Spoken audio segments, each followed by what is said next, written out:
de marzo de 1892 fúndase o Centro Galego de Barcelona por iniciativa de Tiberio Ávila Rodríguez, natural de Viana do Bolo e activo impulsor de campañas antitaurinas, o que lle vale formar parte da fala popular. Como critican os afeccionados aos malos toureiros? A.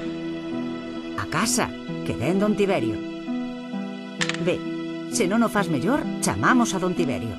C. Vai ter razón don Tiberio. Se non o faz mellor, chamamos a don Tiberio.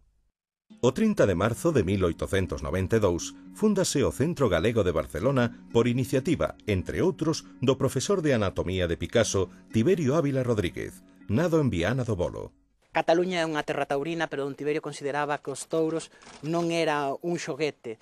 El veía a súa Galicia con eses touros, que costaba moito a unha familia ter unha vaca, e iban moitos a América vendendo a súa vaquiña e tal, entonces el, máis Benigno García Neira, presidente do Colexio de Veterinarios de Barcelona e presidente do Centro Galego, crearon unha asociación onde aglutinaron a xente que eran nobles ou non nobles, como o Marqués de Comillas, que era un negrero, era unha persona non querida, nin por Cataluña, nin polo seu propio feito de vender esclavos, vender persoas, pero sí que nese caso xuntáronse todos os esforzos para abolir unha festa que el consideraba que non tiña que ser a festa nacional.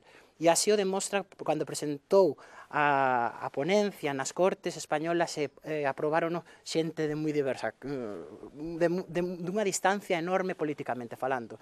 E viuse o día que tamén aprobaron para el os xardís de don Tiberio Ávila, que aprobouse co acordo unánime dos regidores, dos concelleiros de Nou Barris, daba igual que foran do Partido Popular, do Partido Socialista de Cataluña, de Iniciativa dels Verds, de Esquerra Republicana de Cataluña ou de Ciudadáns.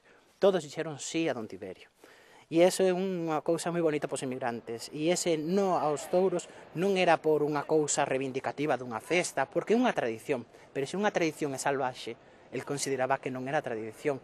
El utilizaba os clásicos gregos na revista Galicia en Cataluña, que era a revista do Centro Galego da época, para cada semana decir: pero o traballo que nos costos galegos ter unha vaquiña e un marrán, como se pode facerlle dano a ese que é o totum da nosa cultura galega?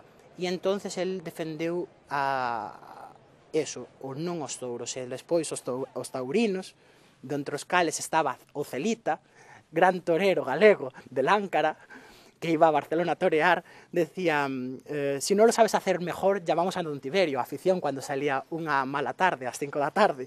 E entonces eso quedou para a historia como antitaurino.